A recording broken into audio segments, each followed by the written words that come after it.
Hello guys, today we are starting with the topic basics of accounts. Okay, आज क्या सीखेंगे? Classification of account सीखेंगे, event क्या होता है, ट्रांजैक्शन क्या होता है, और टाइप्स ऑफ अकाउंट सीखेंगे, ठीक है, और रिकॉर्ड विकॉर्ड कैसे करते हैं ये सब सीखेंगे. जर्नल्स आज नहीं होगा, ठीक है ना. पहले तो बेसिक क्लियर करना पड़ेगा. जैसे हम लिख रहे हैं तो मेरे साथ साथ लिखते रहना, ठीक है. लिखो event.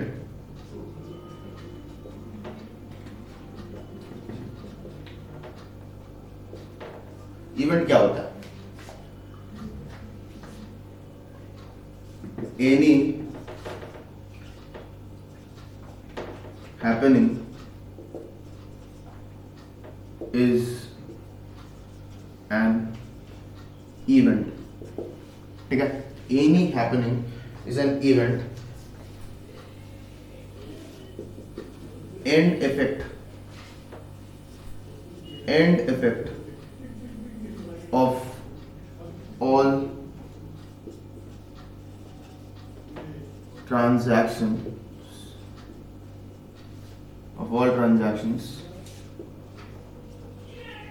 is also an event. ठीक है, बोलते कुछ भी हो रहा है, कुछ भी घटना घट रहा है, that is known as event. कुछ भी हो रहा है, बोलते and effect of all transaction is also an event. तो ट्रांजैक्शन से क्या होता है? तो जिस भी एक्ट से पैसा आ रहा है, पैसा जा रहा है, पैसा रिलेटेड कोई भी काम हो रहा है, that is known as transaction. ठीक है, जैसे मशीन खरीद के लेके आया तो क्या है, पैसा दे खरीद के लेके आना, दैट इज माई ट्रांजैक्शन. अब मशीन बाहर में रखा हुआ तो पानी गिरा, पानी मीन्स बारिश हुआ, और उस बारिश से मशीन खराब हो गया, तो कोई पैसा आना जाना कुछ हुआ है क्या? नहीं, पैसा आना जाना तो नहीं हुआ, लेकिन लॉस हुआ. ठीक है, तो पानी बरस रहा है, उससे पैसा थोड़ी आ रहा है, जा रहा नहीं, तो बारिश हो रहा है, दैट इज एन इवेंट. और जो सामान जो खराब हुआ, पैसा जो लगा था जिस सामान पर, वो सामान जो खराब हुआ, दैट इज माई ट्रांजैक्शन. ठीक है, जैसे ये भी लिख लो transaction.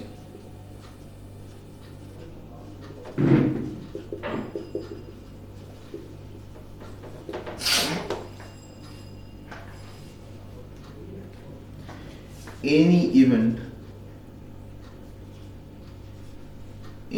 event in which monetary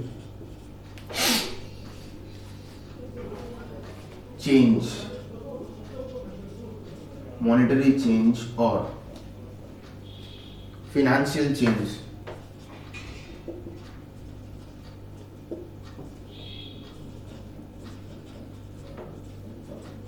takes place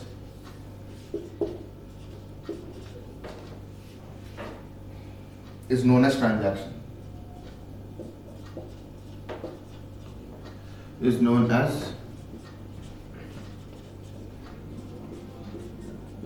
transaction. ठीक है, बोलता है जो भी इवेंट से, किसी भी घटना से अगर कोई मेरा मॉनेटरी चेंज अगर आता है या फिनेंशियल चेंज अगर आता है, तो उसको क्या कहते हैं हम लोग? ट्रांजैक्शन. मॉनेटरी का मतलब होता है पैसा का चेंज. मेरे पास 100 रुपये है, अभी हम 100 रुपये का चॉकलेट खरीदते तो मेरे पास क्या आएगा? चॉकलेट. और चला गया पैसा. ठीक है ना, तो वो क्या? ट्रांजैक्शन. बात समझ में आ रहा है? इसका हम एक एग्जाम्पल देंगे तो और बेहतरीन तरीके से समझ में आएगा. पहले कॉपी कर लेना है, ठीक है ना.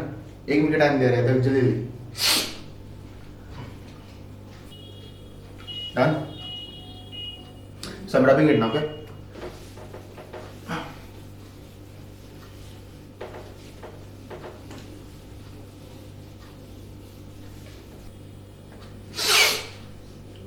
now let's take an example.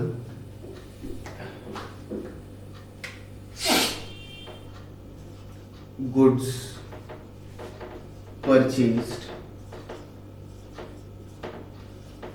equals to rupees 1 lakh. Okay, my monetary value is 1 lakh. Goods purchased rupees 1 lakh. Now the purchase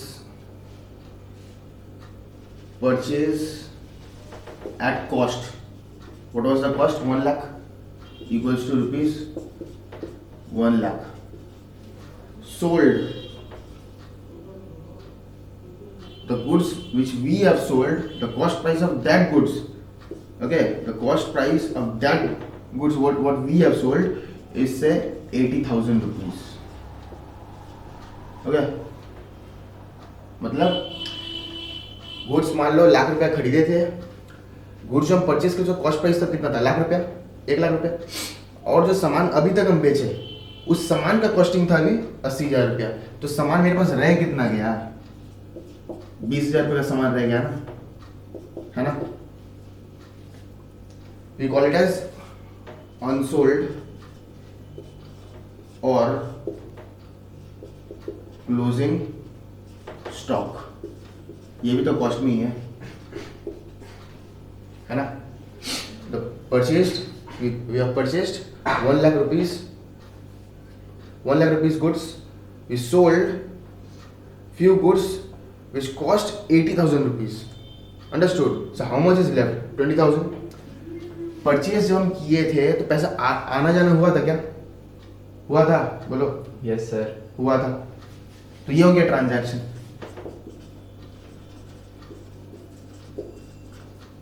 अच्छा, सामान जो हम बेचे उससे पैसा आया गया, कुछ हुआ क्या? हाँ Yes, sir. हुआ, पैसा आया, ट्रांजैक्शन।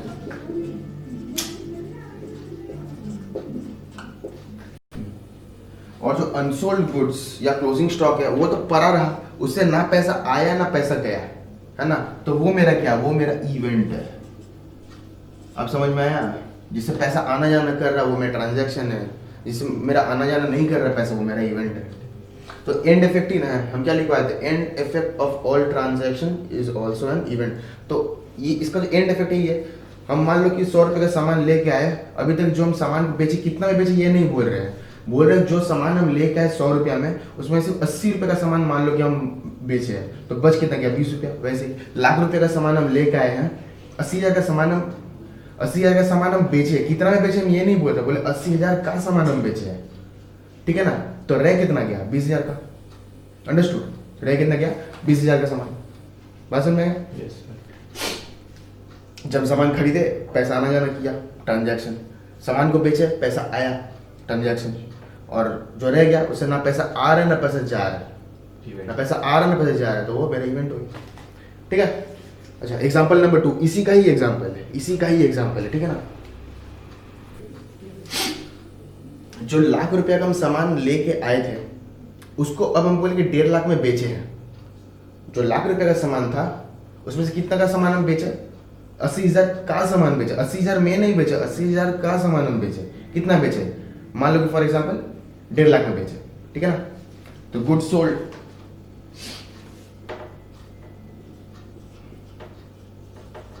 गुड सोल्ड 1.5 लाख में, ओके? गुड सोल्ड 1.5 लाख में, जिसका कॉस्ट प्राइस कितना था? कॉस्ट प्राइस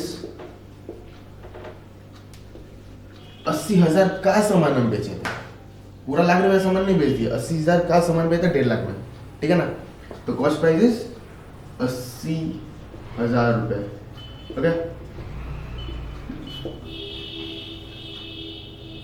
जो सामान हम 1.5 लाख में बेचे उसका कॉस्टिंग कितना था? 80,000। तो यहाँ पे सेल इज 1.5 लाख रुपए, means selling price is 1,50,000। 1,50,000 less cost price of the good sold is 80,000, है ना? तो हुआ क्या? प्रॉफिट हुआ कि लॉस हुआ? प्रॉफिट हुआ। कितना का प्रॉफिट हुआ? 70,000 रुपए के प्रॉफिट हो गए, 70,000 प्रॉफिट। यस और नो? यस। सामान जो हम बेचे कितना में बेचे? 1.5 लाख रुपए में बेचे, ठीक है? जिसको हम बेचे उसका कीमत कितना था? 80,000 रुपए, ठीक है? जिसको हम बेचे उसका कीमत कितना था? 80,000 रुपए। तो मेरा मुनाफा कितना हुआ? मुनाफा मीन्स प्रॉफिट। तो sale minus cost price is equal to profit. Now you have to determine which one is transaction and which one is event. Selling, we are selling something. पैसा आ रहा है, money is coming. Understood? Inflow of money, inflow of money. When we are selling, the money is coming to us, means inflow of money, not outflow. ठीक है ना? तो पैसा आ रहा है, that is transaction. तो sale is transaction. Cost price, जब हम खरीद के लेके आए थे,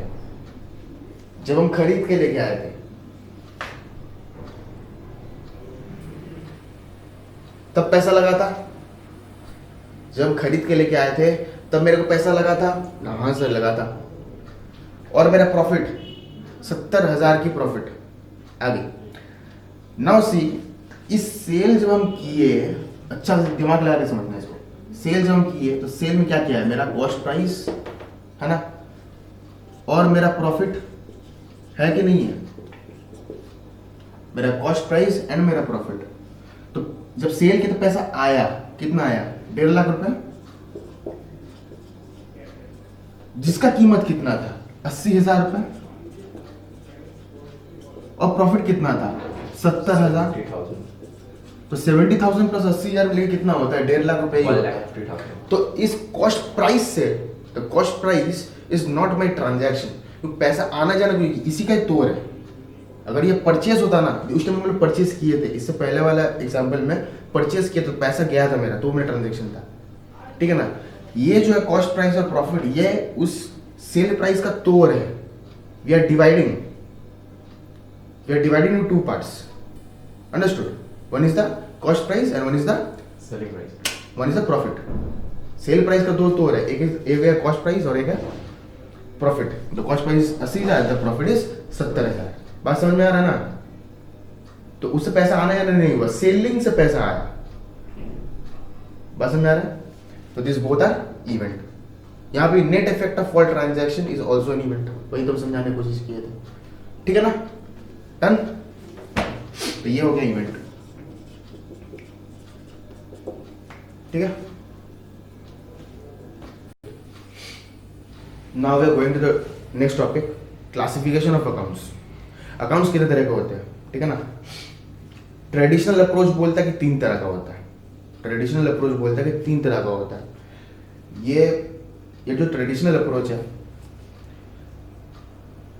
this also known as British rule. It is also known as British rule. ठीक है. तो इसमें क्या है कि अकाउंट्स A/C, इस तरीके से अकाउंट्स लिखते हैं हम लोग. ठीक है ना. Accounts are divided into 3 parts. Okay. The first one is nominal, next is real, and third one is personal. ठीक है.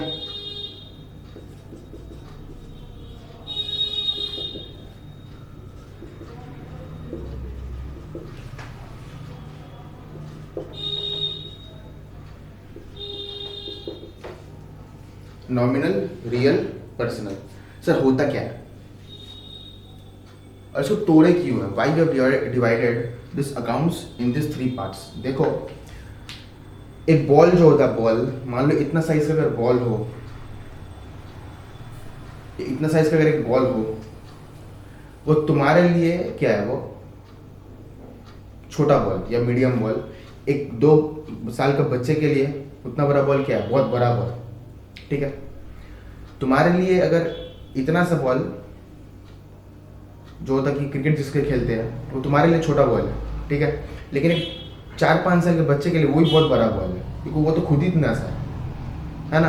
तो इसको यूनिवर्सल बनाने के लिए तुम्हारे लिए जो बड़ा है वो दूसरों के लिए बहुत ज़्यादा बड़ा है, तुम्हारे लिए जो छोटा है वो दूसरों के लिए बड़ा है, दूसरों के लिए जो बड़ा है वो तुम्हारे लिए छोटा है. तो ये कन्फ्यूजन क्रिएट हो रहा है. ठीक है ना. नाउ अगर इस तरीके से अगर 3 पार्ट्स में डिवाइड कर दे और इसको यूनिवर्सल बना दे, यूनिवर्सल का मतलब क्या होता है, ये पूरा दुनिया एक ही तरीके से इसको समझेगा और चलेगा. दुनिया का कोई भी कोना में अगर अकाउंट्स रिकॉर्डिंग होगा तो इसी तरीके से रिकॉर्डिंग होगा, उसे कहते हैं यूनिवर्सल. ठीक है. और यूनिवर्सल बनाने का मतलब क्या होता है, इसको अगर हम यूनिवर्सल बना दे, और हम तो नहीं, बल्कि अगर इसको इस अकाउंटेंसी को यूनिवर्सल बनाना अगर है ठीक है ना। तो इससे क्या सुविधा क्या होगा, आप भी अगर जिस चीज़ को डेबिट में रिकॉर्ड करोगे, दुनिया किसी भी कोना में आदमी, कोई भी आदमी उसको डेबिट में ही रिकॉर्ड करेगा। बात समझ में आ रहा है। अगर आप क्रेडिट में रिकॉर्ड करोगे तो दुनिया कोई भी कोना में कोई भी आदमी जिसको अकाउंटेंसी आता हो वो भी क्रेडिट में ही रिकॉर्ड करेगा। तो यूनिवर्सल हो गया, अब कभी कंफ्यूजन क्रिएट नहीं होगा। इसी कारण से इसको 3 पार्ट्स में डिवाइड कर दिया गया कि ये यहाँ पे जाएगा, ये यहाँ पे जाकर वो वहाँ पे जाएगा। बस समझ में आ रहा है। तो नॉमिनल अकाउंट में क्या क्या आता है, what comes in nominal account? The first one is any kind of expense, any kind of expense, खर्च, any kind of loss, any kind of income. अच्छा, इनकम का मतलब क्या होता है? प्रॉफिट नहीं, इनकम का मतलब कॉस्ट प्लस प्रॉफिट होता है। प्रॉफिट मीन्स प्रॉफिट और you can call it as gain, but income का मतलब क्या होता है? इनकम का मतलब होता है कॉस्ट प्लस प्रॉफिट। 100 का सामान हम बेचे 120 में, 100 रुपये का सामान हम खरीदे और बेच दिए उसको 120 में, इनकम कितना हो? 120। तो सर 20 क्या होता है? 20 is the profit. 120 minus 100 is 20 और 20 इज माई प्रॉफिट। बस में आ रहा है। तो income means cost plus profit, 100 plus 20 is 120, ठीक है। तो एक्सपेंस, लॉस, इनकम और the next one is gain. Gain हो और you can call it as profit, एक ही बात है, same. Expense, loss, income and gain वाला सेम, ठीक है। तो सर रियल अकाउंट में क्या आता है? Any kind of asset is known as real account. Any kind of asset क्या कहेंगे हम लोग? एनी काइंड ऑफ एसेट, चाहे वो टैंजिबल हो चाहे इंटेंजिबल हो, कुछ भी हो। टैंजिबल का मतलब जिसको हम देख सकते हैं, छू सकते हैं। इंटेंजिबल का मतलब क्या होता है? जैसे जिसको हम छू नहीं सकते, हाँ, लेकिन उसको बेचने से पैसा मिलता है। गुडविल, कॉपीराइट, नो हाउ, ये सब आगे आएगा, ये सब चीज़। तो वो इंटेंजिबल है, लेकिन पैसा मिलता है उसको बेचने से, पैसा मिलता है उसको बेचने से, ठीक है ना। That is my asset which has a resale value after हाँ, वो तो आएगा, समझाएंगे। Real account means any kind of asset, कोई भी तरीके का एसेट हो तो रियल अकाउंट है वो, ठीक है ना। तो लाइबिलिटी तब कहाँ पे आता है? किसी स्कूल्स बोलो चाहे वो कोचिंग सेंटर बोलो, ये एक प्रॉब्लम है। हम देखें, वो बोलते हैं कि रियल अकाउंट का मतलब क्या होता है? Any kind of asset and liability. नहीं, liability doesn't come in this traditional approach. Liability कभी नहीं आता है। बहुत जगह में अकाउंटिंग में सही भी हो सकता है, बहुत जगह में अकाउंटिंग में गलत भी हो जाएगा। तो इसीलिए रियल अकाउंट में कभी भी एसेट एंड लाइबिलिटी नहीं आता, सिर्फ एसेट आता है, ओनली एसेट, ओनली एसेट। चाहे वो सीए की किताब में देख लो, चाहे वो सीएमए की किताब में देख लो, चाहे वो सीएस की किताब में देख लो, खोल के देख लेना, ये लिखा हुआ है रियल अकाउंट में सिर्फ और सिर्फ एसेट ही आता है, ठीक है। अच्छा, आते हैं पर्सनल अकाउंट में। ये थोड़ा सा लेंदी भी है, थोड़ा सा कॉम्प्लिकेटेड भी है, इजी बनाने की कोशिश करेंगे, ठीक है ना। ये जो पर्सनल अकाउंट है ये नेमिंग अकाउंट है, ये नेमिंग अकाउंट है। जिस भी अकाउंट से हमको नाम समझ में आए, नेमिंग अकाउंट। जिस भी अकाउंट को देखने से मेरे को नाम समझ में, जैसे कि मोहित, जैसे अमित, अब्दुल, रहमान, कुछ भी हो, जॉन, क्रिस्टेन, कुछ भी नाम समझ में आया मतलब वो पर्सनल है। अब इसमें 3 तरह का तोड़ है। ये समझा रहे सिर्फ अकाउंटिंग रिकॉर्ड करने के लिए। तुम लोगों को इस तरीका से कोई नहीं पूछेगा, तुमको इस तरीका से कोई नहीं पूछेगा कि ये कौन सा क्या है, कौन सा क्या है। हाँ, नॉमिनल, रियल, पर्सनल तो पूछ लेगा, बट पर्सनल का जो तोड़ होता है ना, 3 तोड़, वो 3 तोड़ इतना घनिष्ठ कोई नहीं पूछे, लेकिन तुमको जानना जरूरी है, ठीक है ना। नॉमिनल में first one is my natural person, natural personal account, ठीक है। The next one is artificial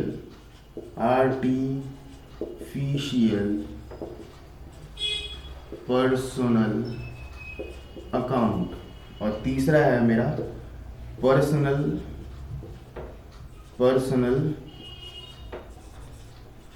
representative account. होता क्या है? नेचुरल पर्सन का मतलब मेरे तुम्हारे ऐसा आदमी, ओके, मेरे तुम्हारे ऐसा राम, सीता, कोई भी, ठीक है ना। जो जिसमें नेचुरल पर्सन, हम जैसा आदमी, तो इसका क्या लिखते हैं नेचुरल पर्सन में, एग्जाम्पल मिस्टर राम, और भी बहुत कुछ हो सकता है, राम शाम जोधू मोधू कुछ भी, ठीक है ना, जिसमें आदमी समझ में आए, ठीक है ना।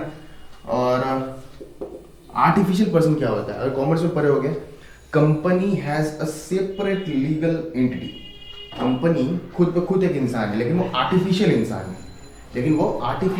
है, तो आर्टिफिशियल पर्सन अकाउंट उसी को ही है, जैसे कि ABC लिमिटेड, अकाउंट्स में बहुत बार ऐसे क्वेश्चन है कि ABC लिमिटेड, XYZ लिमिटेड, ठीक है ना।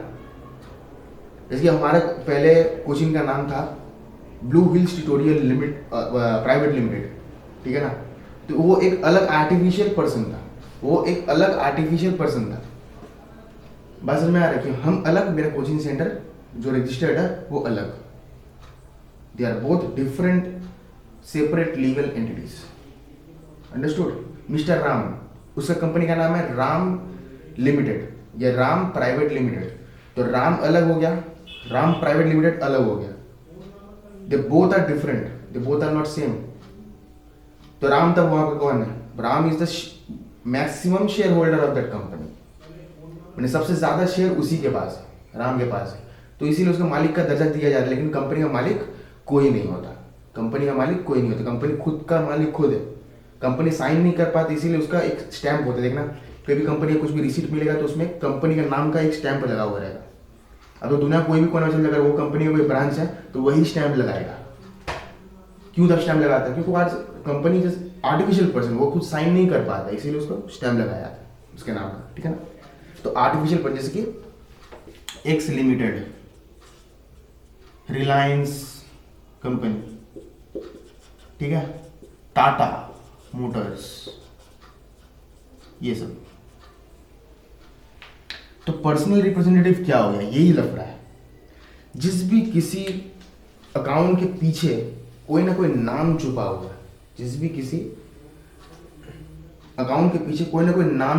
है, वो क्या छुपा हुआ मेरे को भी नहीं मालूम है, तुमको भी नहीं मालूम है, लेकिन कोई ना कोई नाम छुपा हुआ है, that is known as personal representative account, मतलब किसी ना किसी को रिप्रेजेंट ही कर रहा है, understood. Like provision for doubtful debt, मैंने कुछ ना कुछ एक बैड डेट, डाउटफुल डेट, वो तो बाद में आएगा, ये समझा रहे हो। जैसे कि डाउटफुल डेट हो गया, अब डाउटफुल है, डेट हुआ नहीं है, उधारी, मेरा पैसा कोई ले गया, मान लो किसी को सामान बेचे उधारी में, पैसा दिया नहीं अभी तक, लेकिन मेरे को लग रहा है कि पैसा मार सकता है, मारा नहीं है, मार सकता है। अब मेरे पास हजारों कस्टमर्स है, कौन मारेगा मेरे को पता नहीं है, लेकिन कारोबार करते करते इतना तो समझ में आ गया 2-4% ऑफ द कस्टमर पैसा तो मार ही देता है। अब कौन मारेगा मेरे को नहीं मालूम, तो पहले से लोग क्या करते, प्रोविजन बना के रख देते हैं अकाउंट्स में कि चलो 5% प्रोविजन बना के रख रहे, जो भी अपना सेलिंग होगा उधारी में, डेटर वो लोग है उसका 5% निकाल के प्रोविजन बना के रखेंगे कि मेरा पैसा मार सकता है, मारा नहीं है बट मार सकता है। बात समझ में आ रहा है ना। तो कौन छुपा उसके पीछे, कौन से कस्टमर, मालूम तो है नहीं क्योंकि पैसा तक मारा है नहीं, और समझ में आ रहा है ना। लेकिन एक अकाउंट तो है ना, प्रोविजन कौन है नहीं मालूम, लेकिन कोई ना कोई है। तो ऐसा कोई अकाउंट जिसके पीछे कोई ना कोई इंसान छुपा हुआ है, चाहे वो आर्टिफिशियल पर्सन हो चाहे वो नेचुरल पर्सन हो। ये भी तो हो सकता है ना कि कंपनी को हम सामान बेचते उधारी में, तो वो आर्टिफिशियल पर्सन हो गया, और कंपनी को नहीं बेच के उसका डायरेक्टर को हम सामान बेचते हैं उधारी में, ये भी उसका नेचुरल पर्सन हो गया। वो मेरा पैसा देगा कि नहीं था नहीं मालूम। तो कोई भी तरीके का प्रोविजंस हो, चाहे आउटस्टैंडिंग रेंट हो, ये सब क्या होता है, ये सब पर्सनल रिप्रेजेंटेटिव अकाउंट होता है, ठीक है ना। जैसे आउटस्टैंडिंग सैलरी, ठीक, जैसे लोन कहाँ से, कहीं ना कहीं तो आया ही होगा, किससे लोन लिया नहीं दिखाई दे रहा, लेकिन लोन कहीं कोई ना कोई हवा से तो नहीं आया होगा, understood. So someone is there at the back of this account, loan account, etc. और भी बहुत कुछ हो सकता है। For your convenience, see, personal representative account जो होता है ना, किसी भी तरीका का लोन, किसी भी तरीके का liability comes in this personal representative account. कोई भी तरीका लाइबिलिटी आ जाएगा, अंडरस्टूड। तो कोई भी तरीका लाइबिलिटी लिखना नहीं है, लिख सकते हो, बट एग्जाम में नहीं लिख के आना है। देखना हमेशा हिट वहीं पे ही करेगा, लाइबिलिटी का हमेशा वहीं पे ही हिट करेगा, ठीक है ना। किसी भी तरीके का liability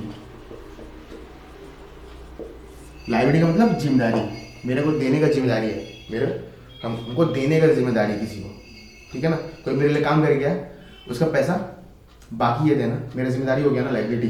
that comes in this personal representative account. Outstanding salary इसको बोलते हैं। आउटस्टैंडिंग का मतलब कि मेरे को पैसा देना बाकी है, काम तो कर दिया वो, पर पैसा देना बाकी है।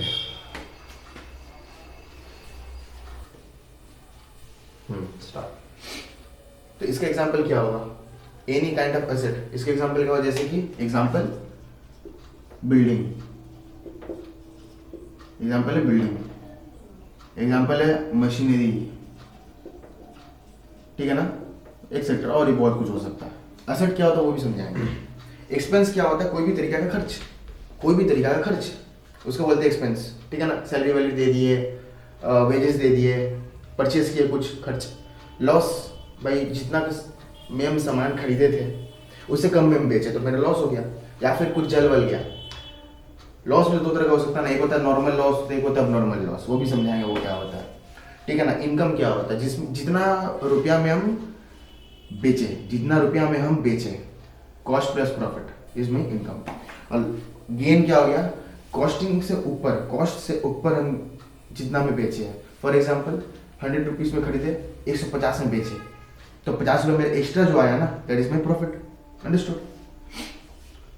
सम rubbing it done. Next is एक कंसेप्ट समझा रहे, ठीक है ना। इसका डायरेक्ट क्वेश्चन कभी नहीं आता, just for knowledge purpose, just for knowledge purpose, कि एक्सपेंस लॉस क्या, एक्सपेंस और लॉस में फर्क कहाँ पे है, और income and gain, gain means profit, उस दोनों में फर्क कहाँ पे है, ठीक है ना। क्वेश्चन इस तरीके से कभी तुम लोग का एकेडमिक पर्पज से कभी नहीं आएगा, पर फॉर नॉलेज पर्पज कभी डिबेट में बैठ गया, किसी से तर्क वितर्क हो गया, तो वहाँ पे आपको इस चीज़ में हेल्प होगा, ठीक है ना, कि एक्सपेंस और लॉस में फर्क कहाँ पे है, ठीक है ना। हम बता रहे हैं एक्सपेंस जो होगा ना, हम पहले लिख रहे हैं उसको समझाते हैं। Expense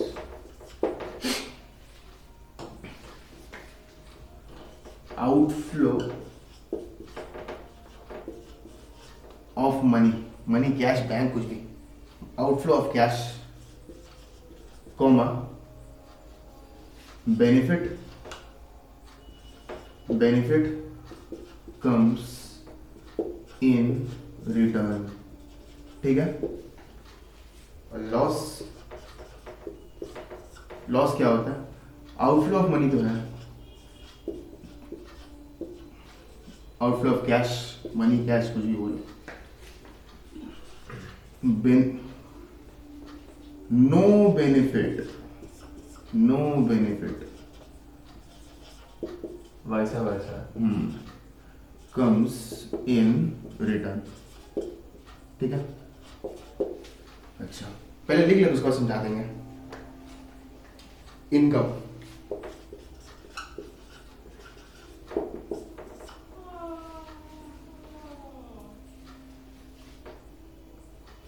effort given, comma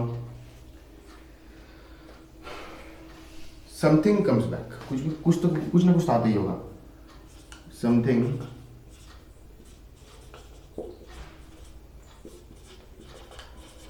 comes back। Again मतलब क्या होता है, बोलता बिना एफर्ट का, बिना एफर्ट का, विथ नो एफर्ट, ऐसे लिख दे क्या है हिंदी इंग्लिश में, with no effort, with no effort, the income earned, with no effort, comma something comes back, something comes that back। can be something, बता दे, something comes back। तो होता क्या है, होता क्या है कि एक्सपेंस जो होता है वो आउटफ्लो ऑफ कैश होता है, ठीक है ना।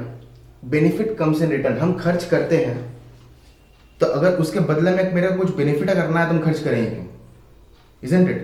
हम इसको कितना था 20 25 30 का ही आसपास होगा इसका, कुछ मालूम नहीं मेरे को।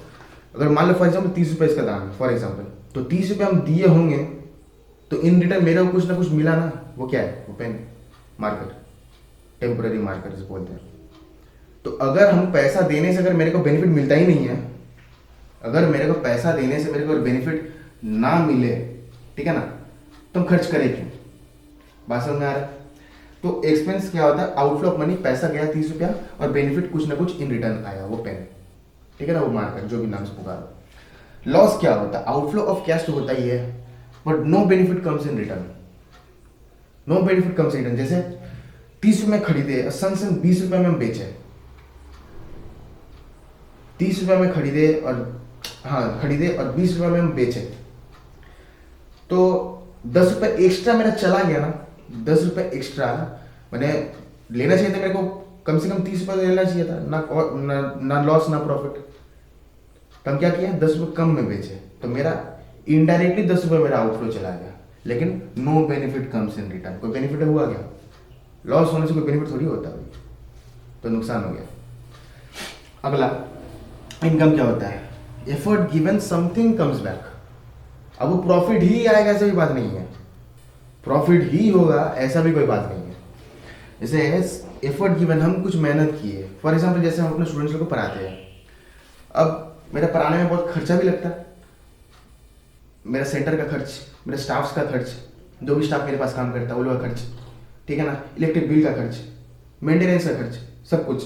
मान लो सब कुछ कुल मिला के फॉर एग्जाम्पल 10,000 रुपये पर महीना मेरा खर्च है फॉर एग्जाम्पल, या मतलब 15,000 रुपये मेरा खर्च है पर मंथ। और मेरे स्टूडेंट जो पढ़ रहा है मेरे पास, उन लोग से मेरा कलेक्शन मोटा मोटी 30,000 रुपये मेरा हो जाता है, या मान लो 35,000 रुपीज़ हो जाता है per month, 35,000 rupees per month. तो मेरे आया कितना, मुनाफा कितना होगा? 15 खर्च किया 35 आया, 15,000 खर्च किया 35,000 आया, तो एक्स्ट्रा तब कितना आया? 20,000। अब ये भी तो हो सकता है ना, 15,000 रुपये खर्च किया है, किसी महीना में स्टूडेंट ही कम हो गया, सिर्फ 5,000 रुपये के स्टूडेंट्स आते हैं, लेकिन खर्चा लेकिन मेरा 15,000 रुपये, मेंटेनेंस का खर्च, स्टाफ का, वो थोड़ी ना सुनेगा। इलेक्ट्रिसिटी बोलेंगे क्या इलेक्ट्रिक बिल वाले लोग को कि मेरा इनकम नहीं है तो अभी कम देंगे? ऐसा नहीं होता। खर्च, इनकम हो या ना हो, खर्चा तो बेयर करना पड़ेगा, तो मेरा लॉस हो गया, ठीक है। तो यहाँ पे क्या बोलता है कि effort given something comes back, कुछ ना कुछ तो आएगा, वो क्या आएगा नहीं मालूम, मुनाफा आएगा कि नुकसान आएगा, प्रॉफिट आएगा कि लॉस आएगा, मेरे को नहीं मालूम, लेकिन एफर्ट तेरे कुछ तो आएगा। अब क्या आएगा वो ऊपर वाले आएगा, ठीक। Next is gain, with no effort something comes in return. हम मेहनत किए और मान लो 35,000 रुपये मेरा आ गया, उसमें मेरा 15,000 रुपये खर्च और 20,000 रुपये मेरा extra, that is my profit. तो वो तो इनकम है ना। हम इनकम का मतलब क्या समझे? कॉस्ट प्लस प्रॉफिट, 15,000 रुपये खर्च और 20,000 रुपये एक्स्ट्रा, दैट इज 35,000 रुपया, ठीक है ना, 35,000 रुपया। और यहाँ पे क्या बोलता है, उस देखो 35,000 रुपया मेरा टोटल पैसा आ रहा है, जिसमें मेरा खर्चा भी है, मेरा मुनाफा भी है, दैट इज माई इनकम, ठीक है ना। इसमें मेरा खर्चा कितना लगता है? 15,000 रुपया, 15K, मुनाफा कितना हो रहा है? 20, अंडरस्टूड। तो ये जो गेन है 20, ये तो अभी बिना एफर्ट का ही आ गया, क्योंकि एफर्ट किया तो 35,000 रुपये ऑलरेडी आ गया था, उसका तोड़ है ये, वो इनकम का तोड़ है, cost plus profit, cost plus profit, हमेशा इसको याद रखो। इनकम का मतलब कोई गेन नहीं होता है, gain is the part of income. Income 35,000, costing 15 और मुनाफा 20, अंडरस्टूड। आज यहीं तक रखे, ठीक है, बाय बाय।